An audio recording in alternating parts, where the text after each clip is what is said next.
check if what's in here. If the standard script is in there. Yeah. It looks like Here is a script. I don't know if it's a standard one. because when Anya does it, it's slightly different than when other people do it. So I know when I did an earlier service, there was a much simpler one. This is, Yeah, I think I this one. don't know what that is. I'm not sure that might be a specific service that somebody should have thrown away. Right. Well, I'll check later afterwards. Okay. I don't want to break your concentration. I'm not concentrating. I checked with the men, and their service is not participatory. So, just ensure. Okay.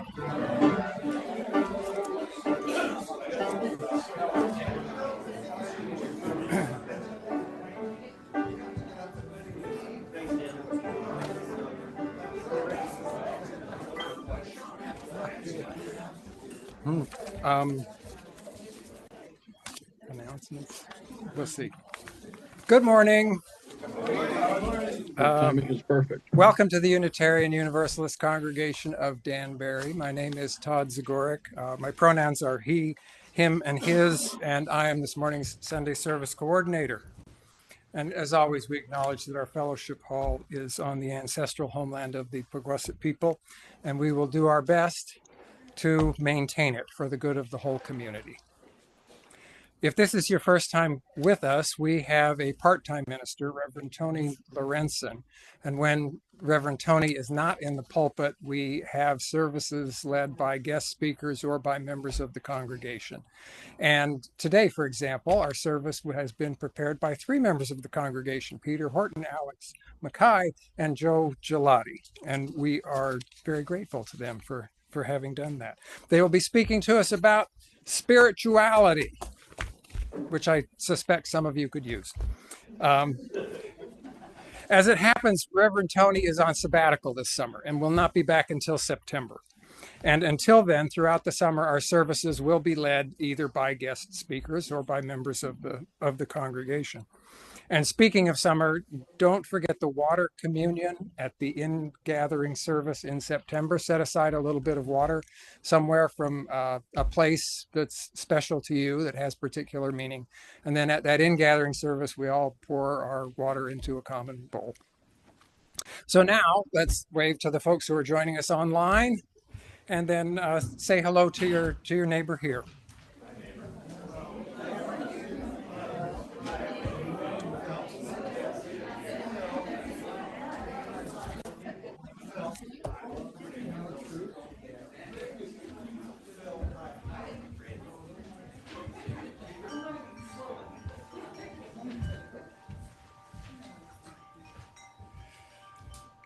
Let's see. The only announcement that I have today is about next week's service, where Stanley Heller is going to present a service called "Rousing Songs of Resistance and Protest," and he's going to explain to us that it's not a sin to be angry, and that defiance is essential. I mean, it really sounds interesting.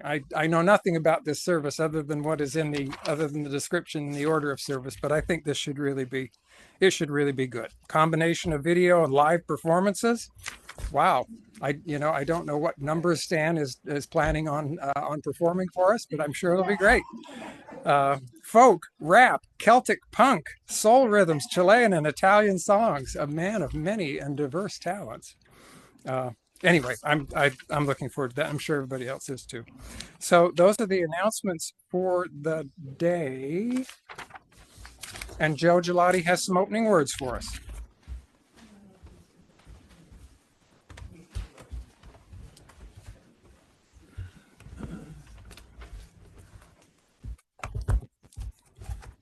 Good morning to everybody here in the fellowship hall, and good morning and welcome to everybody that's watching us on not YouTube. What are we on?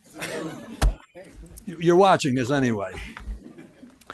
Opening words this morning in this sacred gathering is by Reverend A.N.T. Howe. In this sacred gathering, may we joyfully find space to praise. May we inquire and feel safe to question. May the lonely find the touch of a friend. May the singers be given a tune to sing. May the lost discover their way. And may we all experience the touch of holy in this hour.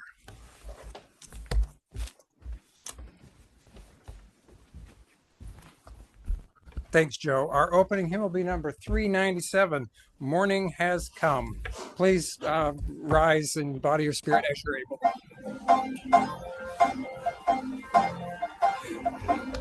Morning has come, arise and greet the day. Dance with joy and sing a song of gladness. The light of hope will shine upon each face. May it bring faith to guide our journeys home. A new day dawns, once more the gift is here.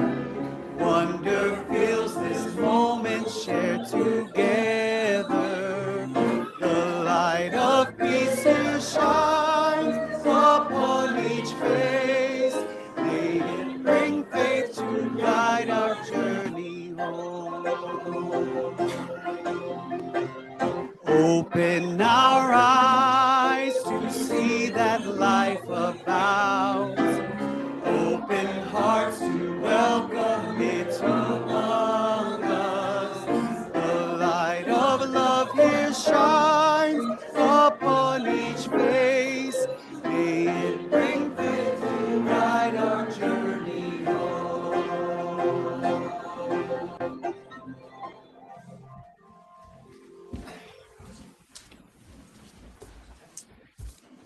Please join me in the words of our chalice lighting affirmation. We begin with lighting of the chalice as an expression of our UU tradition.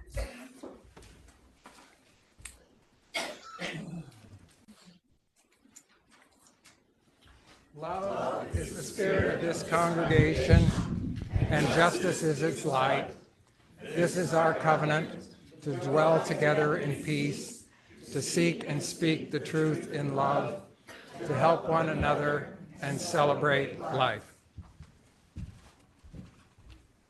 And now please rise again for our hymn of welcome, number 347, Gather the Spirit.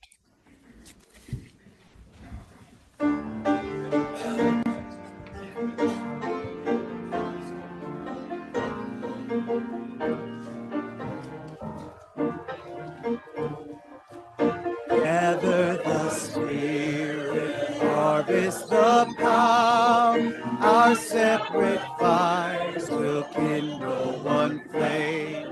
Witness the mystery of this hour. Christ in this life appear all the same. Gather in peace, gather in thanks, gather in sympathy now and then. Gather in hope, compassion and strength. Gather to celebrate once again. Gather the spirit of heart and mind. Seeds for the sowing are laid in store. Nurtured in love and conscious refined, with body and spirit united once more. Gather in peace, gather in thanks, gather in sympathy now and then. Gather in hope, compassion and strength. Gather to celebrate once again. Gather the Spirit, growing in all, drawn by the moon and fed by the sun. Winter to spring and summer to fall, the chorus of life resounding as one. Gather gather in sympathy now and then, gather in hope, compassion and strength, gather to celebrate once again.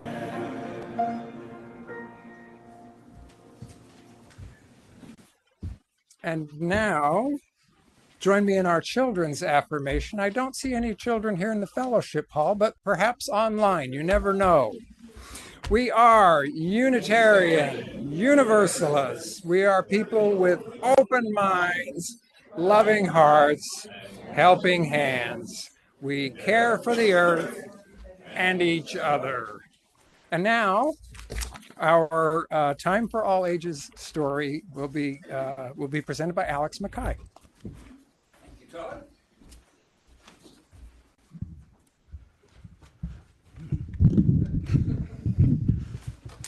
So, the three of us old guys who are regular attenders at the men's coffee and monthly dinners have volunteered to do this service on the subject of spirituality. So, what is spirituality? You okay? For me, it's a personal journey focused on finding meaning, purpose, connection to something greater than oneself. Often it's through inner reflection or personal experiences and behavior. Now, the story I'll read is really suitable for all ages, and it comes from the world of Winnie the Pooh. The Winnie the Pooh stories were written for children, but they embody a lot of spiritual and philosophical concepts, particularly those related to mindfulness, simplicity, and the importance of presence. Pooh's focus on the present moment and his emphasis on friendship and kindness have been interpreted as elements of spiritual philosophies like Taoism and Christianity. His character appeals to many people because he lives in the present, he embraces effortless action, and he finds joy in simple things. He has great capacity for empathy and compassion. The Pooh stories also remind us of the value of slowing down and enjoying the process, rather than always rushing towards a goal, of appreciating the small moments in life, of embracing and creating a space for stillness and peace for ourselves and our children. So here is the story. It occurred to Pooh and Piglet that they hadn't heard from Eeyore for several days. So they put on their hats and coats and trotted across the 100-acre wood to Eeyore's stick house. Inside the house was Eeyore. "Hello, Eeyore," said Pooh. "Hello, Pooh. Hello, Piglet," said Eeyore in a glum-sounding voice. "We just thought we'd check on you," said Piglet, "because we hadn't heard from you, and so we wanted to know if you were okay." Eeyore was silent for a moment. "Am I okay?" he asked eventually. "Well, I don't know, to be honest. Are any of us really okay?" That's what I ask myself. All I can tell you, Pooh and Piglet, is that right now I feel rather sad and alone and not much fun to be around at all, which is why I haven't bothered you, because you wouldn't want to waste your time hanging out with someone who is sad and alone and not much fun to be around at all. Would you now? Pooh looked at Piglet, and Piglet looked at Pooh, and they both sat down, one on either side of Eeyore, in his house made of sticks. Eeyore looked at them in surprise. "What are you doing?" "We're sitting with you," said Pooh, "because we are your friends. And true friends don't care if someone is feeling sad or alone or not much fun to be around at all. True friends are there for you anyway. And so here we are." "Oh," said Eeyore. "Oh." And the three of them sat there in silence. And while Pooh and Piglet said nothing at all, somehow, Almost imperceptibly, Eeyore started to feel a tiny little bit better because Pooh and Piglet were there. No more, no less.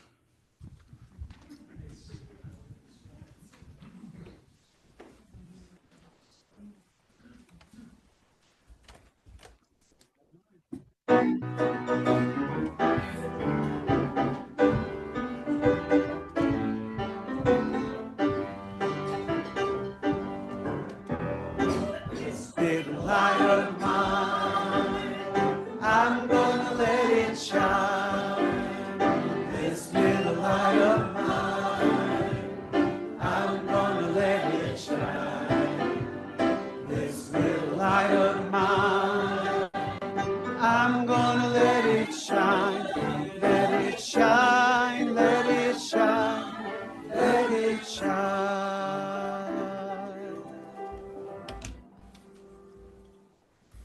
It's time for our shared milestones. Now, I remember when I used to teach what we used to call RE, the family ministry. And we would start each class with joys and sorrows, we called it there.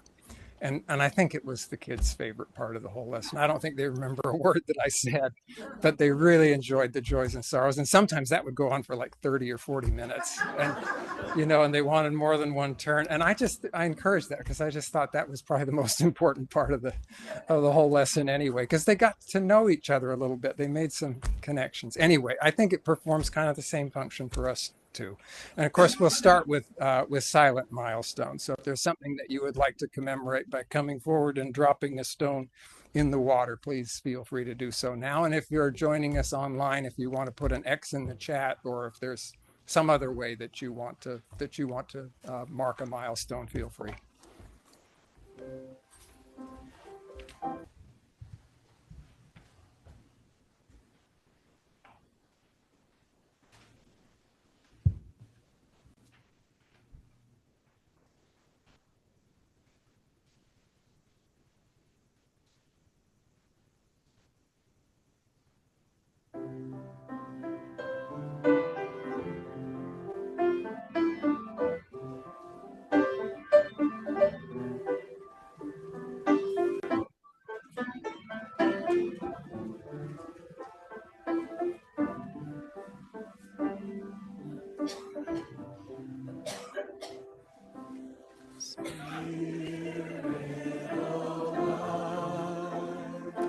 Come unto me, sing in my heart for the stirring of compassion.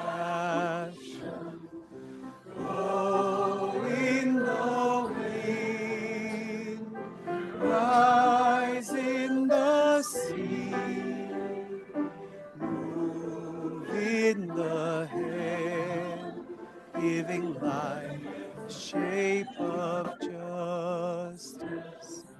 Roots hold me close, wings set me free.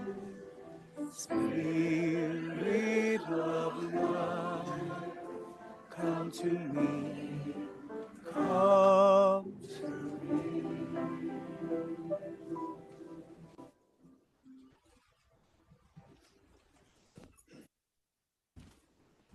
Hi, Peter Horton. Today's reading comes from Carl Sagan and his book, The Demon-Haunted World, Science as a Candle in the Dark. Science is not only compatible with spirituality, it's a profound source of spirituality. When we recognize our place in an immensity of light years and in the passage of ages, when we grasp the intricacy, beauty, and subtlety of life, then that soaring feeling, that sense of elation and humility combined, is surely spiritual.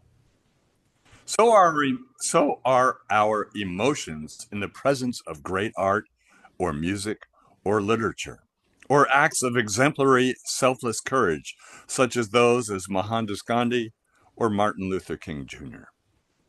The notion that science and spirituality are somehow mutually exclusive does a disservice to both.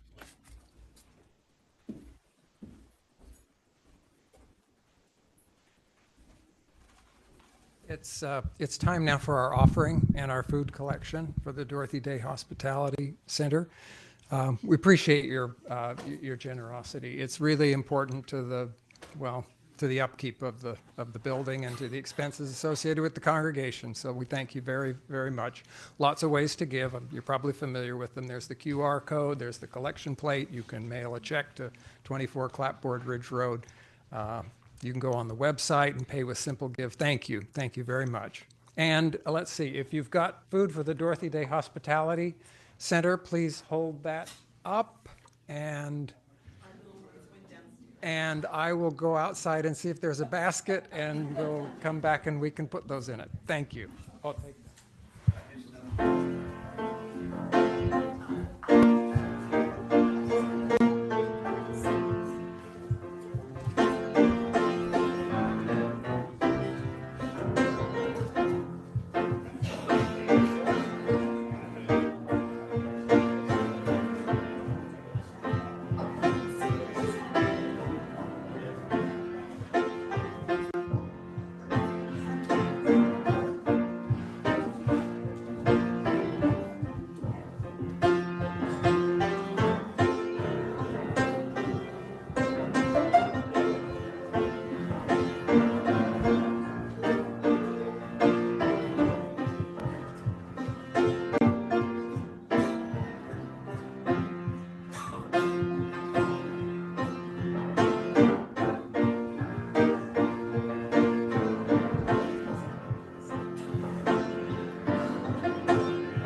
It's me again, Peter Horton. Inside joke, how's my beard?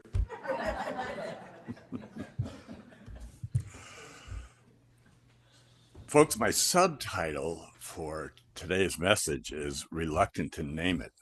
You'll see where that fits in. Our message today is about spirituality and how that concept plays out in the life of 3 members of this congregation. When I asked Microsoft Copilot, an AI tool, what 3 words best describe Unitarian Universalism, it came back with inclusiveness, social justice, and spiritual. So that's a good indicator that we are common ground to talk about spirituality. Spiritual. While not bound to one theology, we encourage deep personal exploration and reverence for life's mysteries. For UUs, that seems like a safe place to start.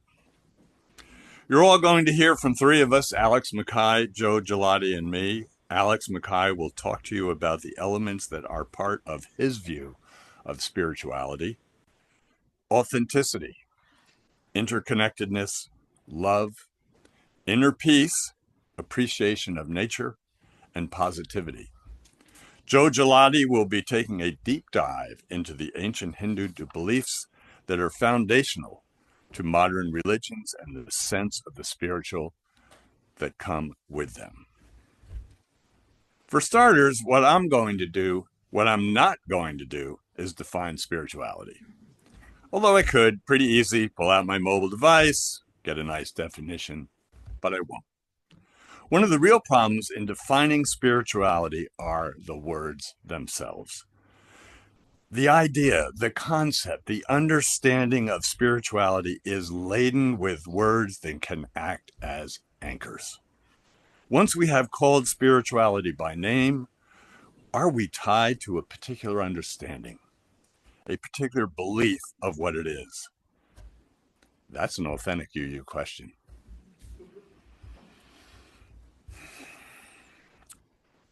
I think I was about 9 or 10 years old. I had borrowed some of my dad's tools for a project in our backyard. Laying in bed that night, I became very upset when I realized that I had left the tools outside. I was upset that my dad would probably be upset if he found out, but I was more upset that those tools were still outside in the damp, cool night. They, the tools, most likely were cold and damp and feeling very uncomfortable. It was probably my first recognition that objects, particularly non-human objects, possess some kind of distinct and universal being, a soul. It wasn't until a few years ago that I came across the concept of animism. That's what I've been feeling all this time? I haven't shared this feeling, this sentiment with anyone but my wife, Lisa. Maybe my kids vaguely know about it. And here I am, for the first time in forever, sharing with you, my spiritual community. It's a huge step for me. It's probably why I feel so comfortable being a Unitarian Universalist. My personal spirituality encompasses a belief that all things have agency, that the physical and spiritual world are shared or are one, that animals, plants, and even our earth have an undefined but universal connection to the universe. Yes, through science, we can describe the molecular makeup of all objects and their commonality to the universe. But I also sense a universal spiritual connection between all things in our universe.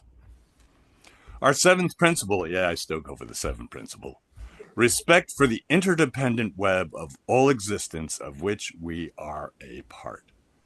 I love that principle. Of course I do. If all things big and minute have something akin to a soul, a presence, then aren't all things part of a vast cosmic orchestra?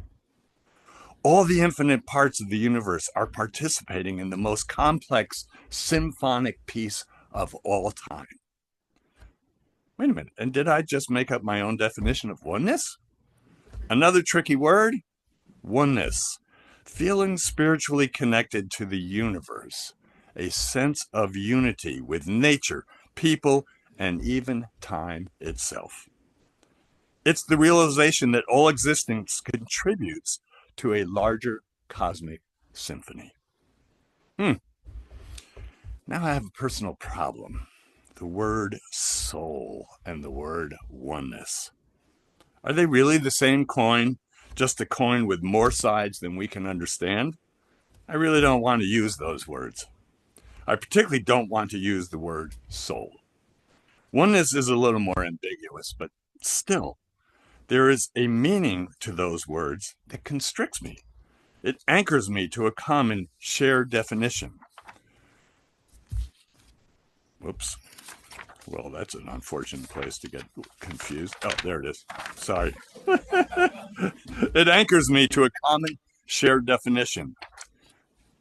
Good for communication with and for others, but does it hinder my own personal exploration? I don't even want to use the word animism, another anchor that I feel restricts my personal understanding of the interdependent web of all existence. I need the freedom to explore my spirituality without the constriction of words. Good thing I'm a Unitarian Universalist. Hopefully our next member, Alex Makai, will be less confused than I am.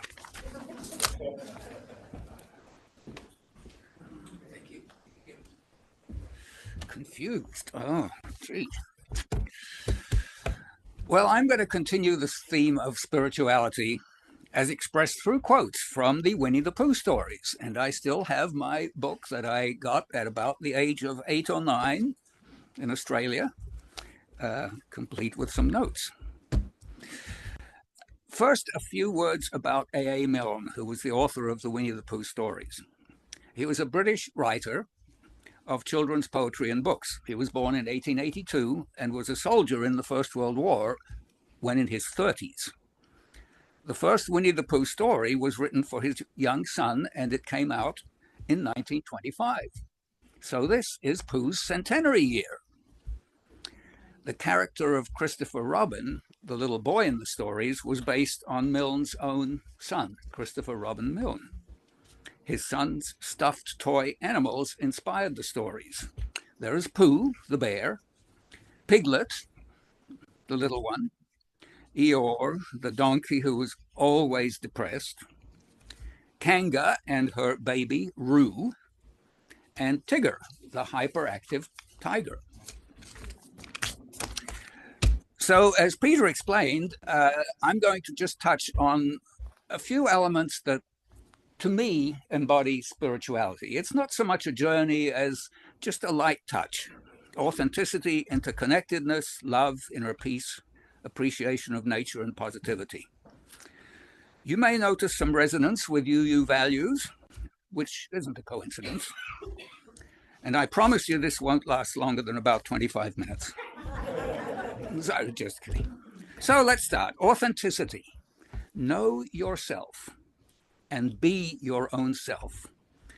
So many people today have become devoted adherents of celebrities and the so-called new job of influencers, and they spend their time trying to emulate these people. Why? Why? Why not be yourself? In the words of Piglet, the things that make me different are the things that make me me. You also don't need to have all the answers, or even pretend that you have them. In the words of Pooh, what is wrong with knowing what you know now and not knowing what you don't know until later? Interconnectedness.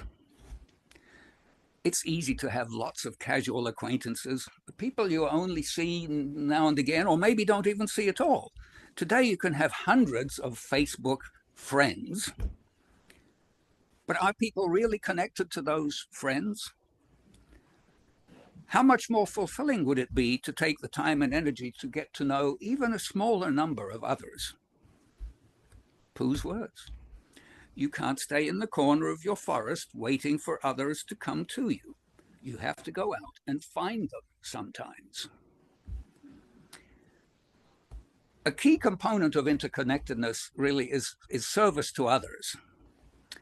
And as emphasized in the reading that I read just a little while ago in the story, a friend is somebody who helps you when you are low, and if they can't, they lie down beside you and listen. Love. Well, kindness and compassion are really key components of that. I was very happy to see on the outside wall of all the schools in the town of Brookfield a mosaic saying simply, be kind. Be kind. Love is really a powerful energy. It can heal, it can transform. And having consideration for others over and above yourself is a real component of that love. To quote Pooh, love is taking a few steps backward, maybe even more, to give way to the happiness of the person you love. Inner peace. It's very tempting to get caught up in the race in today's world and to feel that you're competing in some sort of way, even in ordinary life. I teach the AARP Smart Driver courses in various towns around, and I talk about how to deal with drivers who seem to see themselves as competitors when they're driving on the road. They seem to think that if I let that other car pass me, somehow I've lost. It's not a healthy attitude. Take the time simply to be present and receptive to the world. Achievement obviously is worthy, but do you really need to strive every minute to achieve something? In Pooh's words, people say that nothing is impossible, but I do nothing every day.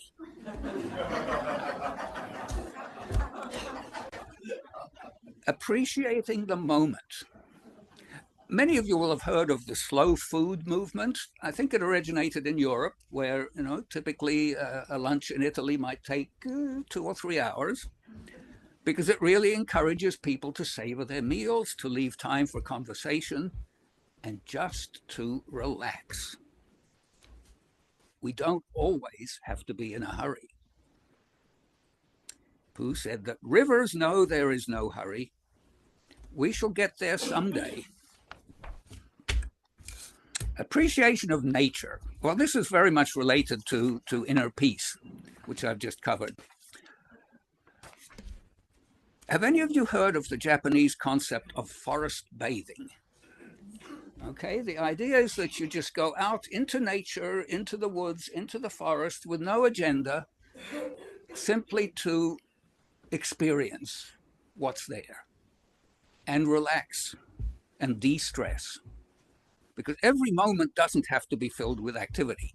Do you really need a to-do list when you're on vacation? Just going along, listening to things and not bothering is the way Pooh expresses it. And finally, positivity.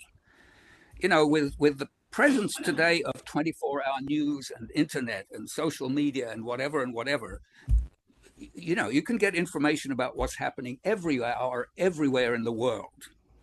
But that can lead to getting too focused on the negative happenings and opinions. And that can lead to a person feeling just overwhelmed and depressed. Natural disasters, the actions of, well, let's call them evil people, nasty words directed at subjects that you really care about can make the whole world seem negative. And bemoaning what's bad rarely makes you feel better.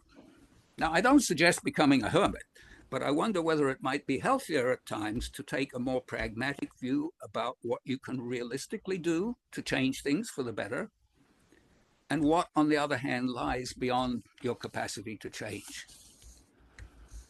And if you pay wider attention, there are a lot of good things happening in the world.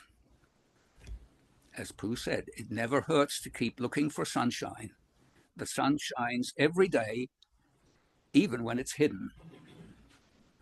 And especially in disturbing and confusing times like these, and as Peter alluded to, we really might benefit from spending a little more time on these concepts: authenticity, interconnectedness, love, inner peace, appreciation of nature, and positivity.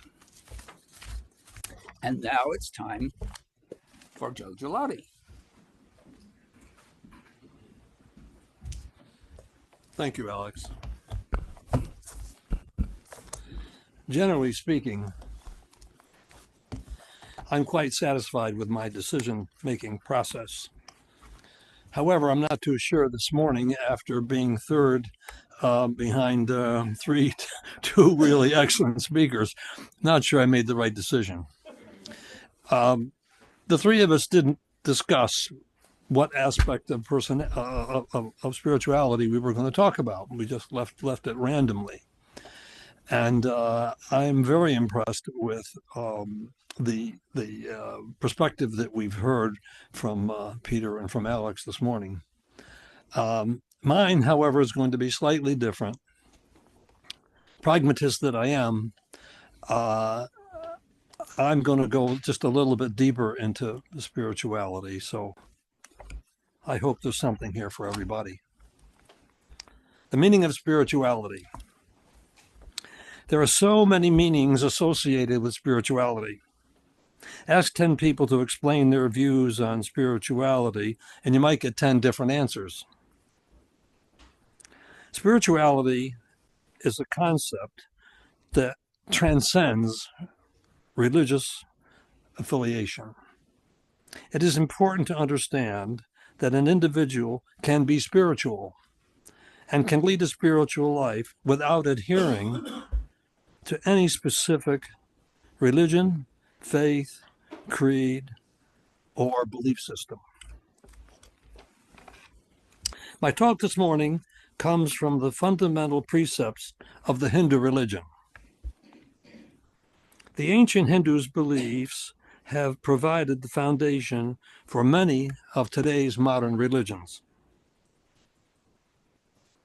These ancient scriptures are spiritual, practical, comprehensive, and at the same time complex. The Hindu precepts are less frequently mentioned in contemporary discussion these days. Hinduism was practiced long before the teachings were formally written down in the Sanskrit language at around 4000 BC. The lasting impact of Hindu spiritual practices are due to their seemingly paradoxical nature of both complexity and simplicity. These long-standing teachings help guide a person to live a joyous and peaceful life under all conditions. The Hindus strongly believe that finding peace in life is essential. Without it, it's been said, you have nothing. The first Hindu monk to come and teach Hinduism and yoga practices in the United States in 1893 was a monk whose name was Vivekananda. Swami Vivekananda and more enlightened Swamis, teachers, and Hindu intellects arrived to bring extraordinary Hindu scriptures to the West after his arrival. The following quotes provide a sample of some of the Hindu teachings in spirituality. Now, these quotes that you're about to hear are absent of taking a deep dive into the depths of their true spiritual meaning. However, even at the surface level, people can begin to grasp them and their profound spiritual meaning. First, the benefits of knowledge can only be realized in practice. Real freedom is not merely doing what you like, but also not doing what you like.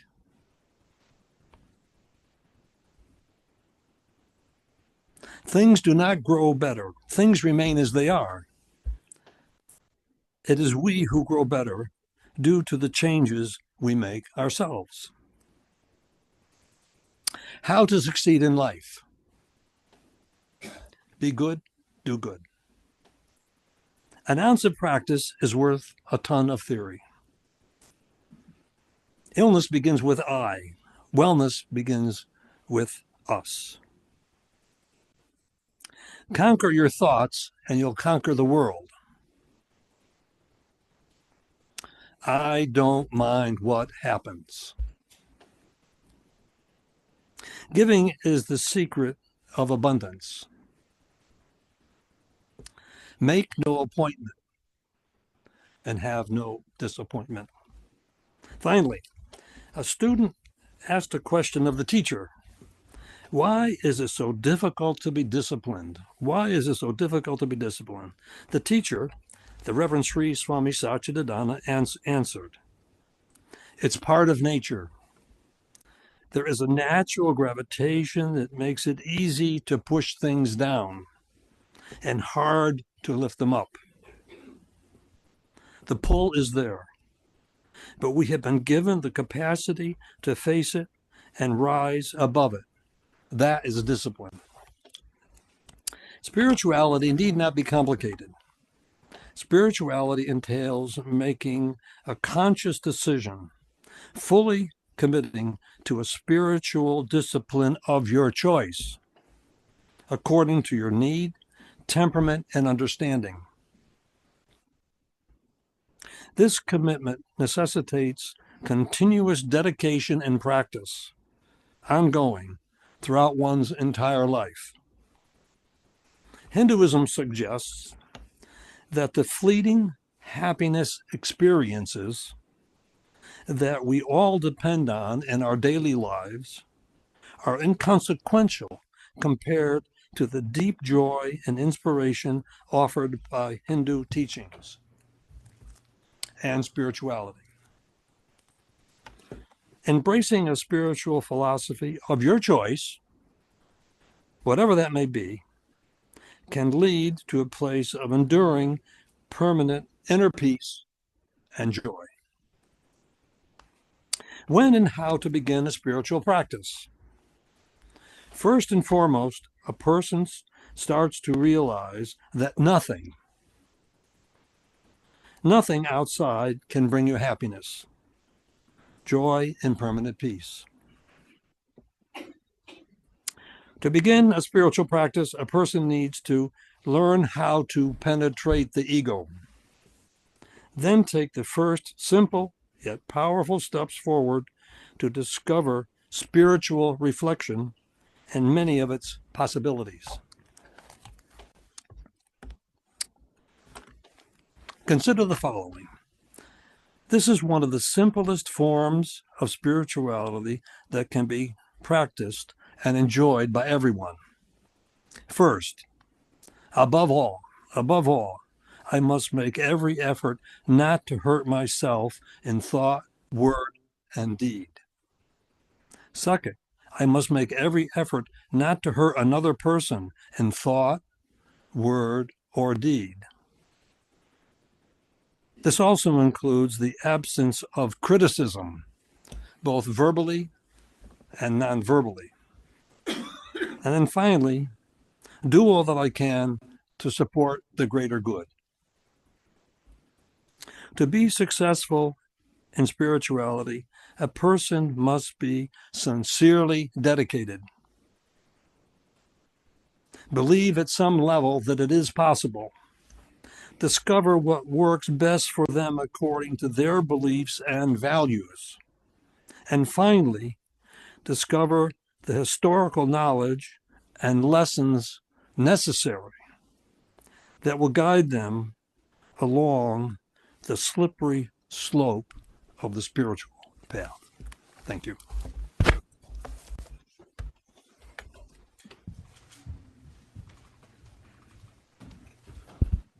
Thank you, Joe, Peter, Alex. It was a wonderful service. Really appreciate that. Thanks to Jerry, as always, for the music. Thanks to Barb Myers from the tech team. Thanks to Melody Levy, who always does the artwork for the cover on the order of service. Before the service began, I saw Jean and Luann in there getting coffee ready. Thanks to Lisa and Ann for greeting everybody as we came in. It takes a lot of people to put a service together, and it's very much appreciated. And thank you all for being here and for joining us online. Join me now in the words for extinguishing our chalice. We extinguish this flame, not the light of truth, the warmth of community, or the fire of commitment. These we carry in our hearts and out into the world until we are together again. If you're so inclined, please rise for our hymn of celebration. It's number 83, Winds Be Still, after which Joe will have some closing words for us. Thank you.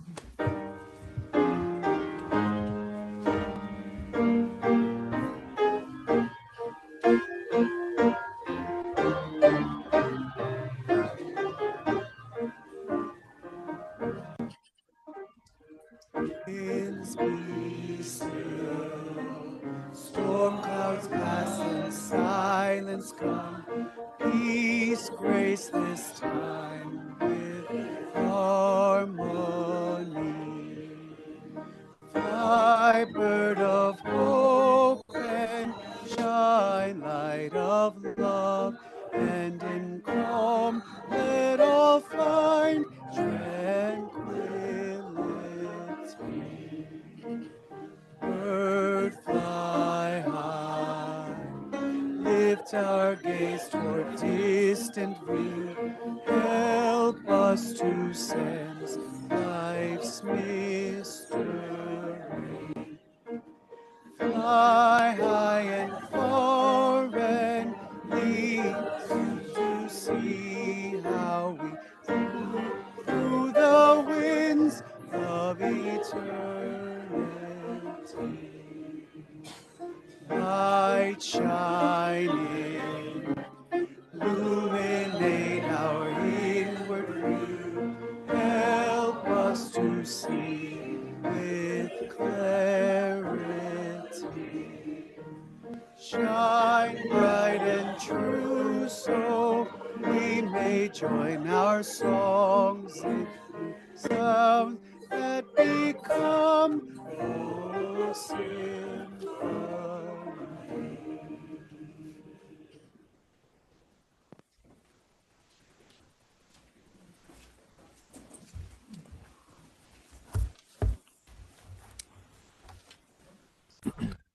Closing words this morning are by Jenny Jacob. Give us room to deny ourselves so that we have the space to think of others and the means to help them. Give us room to express ourselves, room to grow, expand, flourish, and be all that we are meant to be. Thank you.